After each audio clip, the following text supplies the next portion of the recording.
So today we are going to be talking about disaster preparedness and the continuity measures that you need to take in a business, or at least be thoughtful about. This isn't intended to do it all. It's really just to give you one little aspect of disaster recovery and the preparations you need to make to let you know that this really is something to be taken seriously in today's day and age. And usually in an organization, they'll find one or two people that get the ball rolling. Sometimes they get the ball rolling by bringing me in as a consultant to the organization to help them get through each of these areas. But again, I'm only opening up the ones related to telephone disasters, when you lose your phones or computers and the like. So what's the first thing that comes to your mind when you're thinking of technology? You're in an office environment. Every day we touch the technology.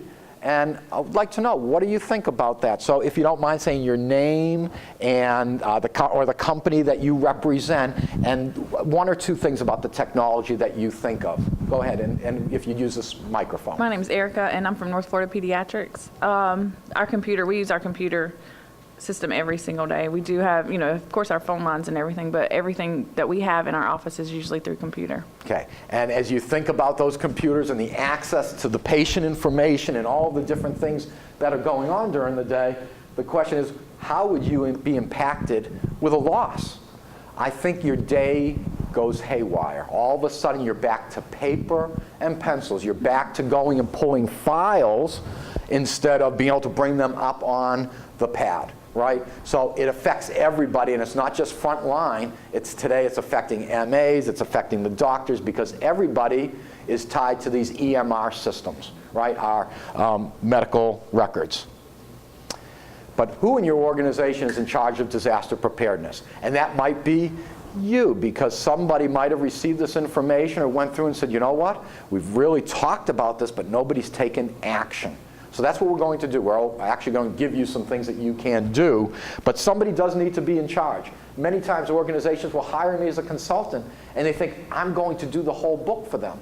Well, I could, but I'd be spending several hundred hours doing that. What they really want is they want a consultant to come in, manage the process, making sure that everybody in the organization is providing the details that are necessary to come up with a plan. And what steps have you already taken? Some of you may have already taken some steps to say, this happened, we can't let this happen again.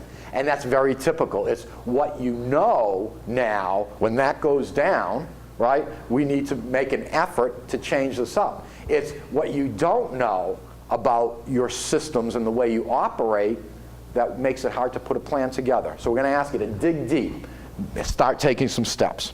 So the first area we're going to focus on, if you are prepared and ready, is on the telephone side of things. So we think about that. You have a large number of telephone calls coming in. You probably have a telephone system that has all of these telephone handsets out and around the organization. And you're thinking, okay, well, what's this guide that Hank's talking about? Well, that quick reference guide should really be in a 3-ring binder. It's probably located in copies are probably in 2 or 3 locations of key people. One should certainly be right up front at the front desk, the appointment desk in a medical organization, so that supervisor knows what to do when the phones go down. Okay? It's probably in an office manager or an office administrator's office. So when they can't find the supervisor and somebody comes running up, phones are down, we got people waiting at the front desk, that a manager is able to pull the book out and make some decisions. All right? And we are going to be talking about some real disasters that say, what do I need to do? And that will all be in your guide that you can pull right off the shelf. So the first thing is maybe an all-page. What's the emergency? Well, I'll tell you that sadly, because of the amount of chemicals and things that are transported over our roads today, we actually have to be mindful of who our neighbors are. Quite frankly, if you are a business, you do not want to be next door to a pool company. Why? They probably have so much chlorine and other chemicals there that if they have a disaster, your business is also included in that disaster. Because where do you have to tell people to run? You got to get them out of the building. They may not be able to return to that building for weeks because of the chemicals and what might have happened, but that's just one small example. But what this allows you to do is an all page. Think about picking up that handset and knowing in a calm way that you're going to be able to press a button and make a page. Tell people you must exit the building. But you can't panic, even when the others around you are running around with their heads cut off. You've got to stay cool, calm, collected. And one way is in that book is having your scripts ready. And the step-by-step process is to how to activate that off your phone. You might also get a handheld bullhorn. I don't know how many of you have those within your organizations, but think about it.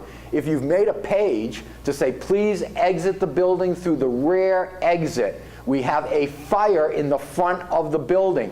Get out of the building immediately, go to the rear. Well, once you have 50 or 10 or 100 employees out there, you still need to communicate and give instructions. So companies usually with 50 or more employees, I tell them, if you got 25 or more and you're going outside, you need somebody that's either loud like Hank Lander, right, to get the announcement out, or a bullhorn to get your announcement out. I've actually seen in some businesses where they go from floor to floor using the bullhorn because they might have disconnected the speaker system. The paging system, really? It's something on that checklist that each month you check your paging. Because let's face it, we don't page in the office environment because it disrupts people. But you need to make sure it's there in case of an emergency. So here's a typical message. Please listen carefully. This is an emergency broadcast message. Listen carefully. This is an emergency broadcast message. Please exit the building immediately using the stairwells. Do not use the elevators. Use the stairwells. People need to be reminded of these types of things. Certainly you're not going to be talking about elevators if you're in a single-story building. But guess what? You need to convey that to others when you are in a multi-story building. Tell them where they need to go. These types of things, the going out to the courtyard, going out to the front of the building, these are all discussed in pre-planning meetings. Where would be the best place for our folks? Where would they be safest when they exit the building? In our society today, we think about all these school shootings, and it's such a sad tragedy. But with that in mind, and thinking about the safety of our students and teachers and all of the administrators, what have we done? They have a plan. They know they lock down rooms. They know where to send people in case of the emergency. They tell them where the buses will be. These are all things that our communities are doing today to plan for, sadly, these types of disasters. But you need to be prepared. We talk it out. We have our message script, and we're going step by step to get that message out to our people using the telephone. Let's think about some of the other technology you may or may not have in place. Certainly an automated attendant is one of those devices that allows us to get calls in quickly to people. Thank you for calling. You've reached ABC Company. You may dial your party's extension or press 1 for sales, 2 for customer service, or hold for further assistance, right? We use it every single day. But what do we do during an emergency? Well, let's think about something. What happens? What's the case? We're out of the building, but the phones are still ringing at the front desk. What's going to happen to all those calls? How does my spouse, my family member that's calling in, know that everything's okay? And in life today, because we're all so connected on the cell phone, you know what's going to happen if your spouse or family member or vendor or owner of the business or fellow employee can't get a hold of you through the main business, and they hear the automated attendant, but they're pressing things and not getting anywhere. First off, you should know, well, at least I have voicemail. They're going to my voicemail box, so I'm getting messages taken. That's great. That's what's good about an auto attendant. But we can also have a different mode, an emergency message. It's on there, much like the holiday messages are all recorded in advance. Believe it or not, you have emergency messages. Now, I come from up north in Boston. One of those emergency messages used to be, thank you for calling. Although there is inclement weather, classes are on as scheduled. And the students call in, they hear that message, they hang up. We're using an automated attendant to give out good information. In an emergency, we might even say, thank you for calling. The office is unattended at this time because we are experiencing a minor emergency. Okay? Please try your call back in an hour. Or hold and leave a message. And then you can go back and take care of those calls later on. So think about your automated attendant message and where those calls should go. It could be as simple as pressing one button and walking out the building. Put it right in night mode, and it's playing your nighttime message at 2 in the afternoon. But people will realize at least the night message is playing something's going on, something's different. Or they're all at the beach because we're having a party. Okay. It can be as simple as pressing one button. It may be press a button and a 2 or 3 digit code so that you bring up the right emergency message. Have those instructions handy. So what happened? You all left the building, but you grabbed the binder off the shelf, you ran outside, you got everybody cool and calm, and you did your paging with the bullhorn, whatever you did, and now say, folks, I need 3 or 5 minutes on my own. And what you're doing is you're going to page 3, emergency, look at those paging instructions, right? So you bring that binder with you so that you can go on and change the message if you have to. Give out different information. Call forwarding, and I specifically show the remote call forwarding. If you think about a regular operation for a medical office, at the end of the day, what do? They press one button and all calls go to their answering service, right? One button, night mode, went to answering service. Some people, they press that night mode, it goes to an answering machine or voicemail system, a voicemail on the telephone system to play your nighttime message and take messages. Okay, if you're a doctor's office, if they leave a message and they need a call back from a physician, we've probably paged the physician, maybe even given them the voicemail message on their Android phone so that they can listen to it and make a call back. If they didn't return that call in 30 minutes, maybe it calls another person to make that call. We've got a lot of these things in place to make sure that we're giving out good information day and night to our folks. In the emergency, think about call forwarding as your catch-all, that you can literally go in and say, you know what? I don't want it to ring to the answering machine. I don't want them to get that message. I want to send it to a backup call center. We live in Florida. When an emergency takes place here, maybe in Arizona, maybe up in Atlanta, there's a call center where we can send our calls to. And we can tell them what to tell our vendors and our people. But the remote call forwarding is what you'd be looking for, to be able to go in, grab your phone number, your phone line, and put in a number for it to be call forwarded to. You're out in the parking lot. You're at home, wherever, that remote access. It's not simply call forwarding, it is remote call forwarding that you would want to implement. And remember, once you set your remote call forwarding, the answering service, a call center, or your cell phone, and just take them. At least on your cell phone you can say, we've got an emergency, please just tell me your name and your phone number and we'll call you back tomorrow or in an hour. And you're just taking one quick message after another. It's one way of operating using your cell phone. Again, we're looking to try and make it one button that they press, or that they know that button and a couple codes at the receptionist console. We don't just tell the receptionist, by the way, we need to make sure a lot of people know what to press. Because even at night, when everybody leaves, if the receptionist didn't forward the calls, somebody needs to know, oh, it's not in night mode. That's why the console is still ringing. No, night mode. And maybe there's a button, dire emergency. And again, what do we want? We want the instructions right in front of us for that remote activation. So there's a couple other things that help us with disasters and problems when dealing with any kind of business environment. Luckily, we've got caller ID on just about everybody's phone. And if you don't, you might need to find out if it can be activated. Sometimes it's as simple as being activated. You've got the feature, and nobody turned it on. Sometimes you have to pay an extra fee to the phone company to have caller ID, but turn it on. Because in this day and age, people are counting on the caller ID and or the name that would appear up on the display because of the threat factor.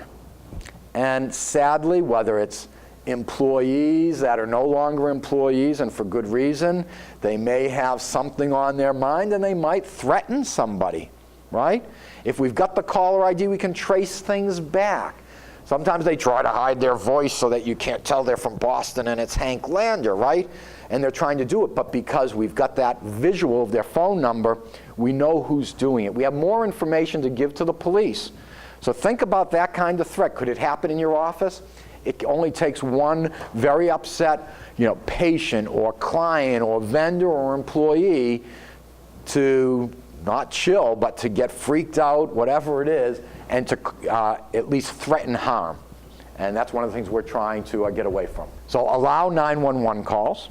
Believe it or not, there are some phone systems that when you press 9, sure, it gives you an outside dial tone, but it better, if people dial 911, it still better go out to 911, not 9 and then 911, because a lot of people won't know that. It's something's going on. I pick up the phone, 911. So we need to set up the phone systems to make sure that is in place. The alarm system, or at least the fire alarm, it is given seizure of the line, meaning it has priority. We have a regular phone line in there so that if the fire alarm goes off, if somebody is on that line, it grabs it and says, I'm making the call. Now, sometimes companies are big enough where they dedicate a telephone line, or they use the radio signaling on the alarm systems to be able to notify the central office where they're taking those types of alarm-type calls, right? But that's not always the case. Sometimes they don't have the dedicated line and they're sharing the line. I go into offices, I check it out, and I say, oh, you're sharing that line? Because maybe it's a smaller office, maybe they got 4 lines. And that 5th line is another $40 a month they don't want to pay. All right, so we share that line. We make sure in the fire alarm and the alarm system that if it goes off, it grabs it. Sure, it might have disconnected the call between the doctor and the patient, but what's more important? Getting the fire trucks to your location. So we make sure the alarm system and fire alarm have their line seizure control. We want to make sure that there's at least one good old copper telephone line in an office. Okay? They might have these other circuits, these circuits that can carry multiple lines. It's usually called a T1 or a PRI. Literally on 4 wires, they bring in 24 lines compared to bringing in 48 lines, right? Or 48 wires to connect 24 lines. So it's a great technology, the T1, but it's digital. And when these alarm systems and fire alarms go off, they need a good old regular analog telephone line. Or again, using the radio signaling, which has really been approved in Florida by the fire departments for 6 or 7 years.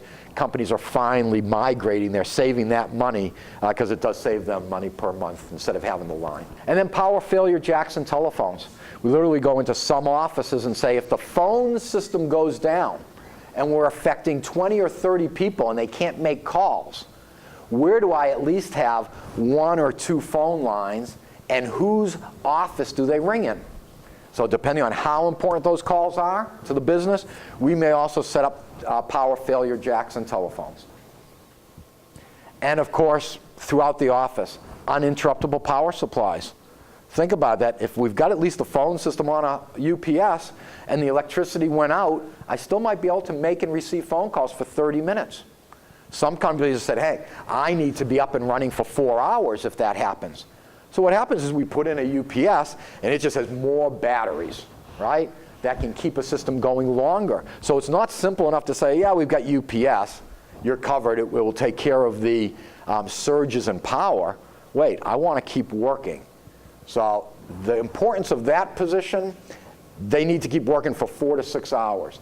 The one right next to them, you know, if their computer goes down in 30 minutes, it's not a big deal. Okay? So we look at those individually to see where is performance impacted the most, and then we just put extra batteries in on those that need more uptime. Now, voicemail is also one of the telephone things that we do that help out. It's used less because of messaging, text messaging, right, and email. So many times in an emergency today when it happens, the office manager might get on, send out one quick email to the company broadcast list on email. Hey, we've emptied out the building. If you've got challenges or problems, don't call us till tomorrow morning. And maybe this went out to salespeople that are out in the field. Maybe it went out to the nurse home care folks that are doing their work. Whatever, we're using a lot of email and people using their texting. But before all of that became the standard, we used to use the voicemail quite a bit, and many companies still have that procedure. I sent the email, I sent the text, I ran out of the building, I grabbed my binder, and what's my next thing? I'm going to do a broadcast message to give everybody updates. The more people are informed, the better they'll feel about coming back to work. Record a call, being used quite a bit. Now, when we started using Record a Call, it was really a customer satisfaction tool. You may even remember calling a cable company and hearing, this call may be recorded in order to ensure that it was handled satisfactorily, right? And that's still what it's being used for. It also helped with training of employees.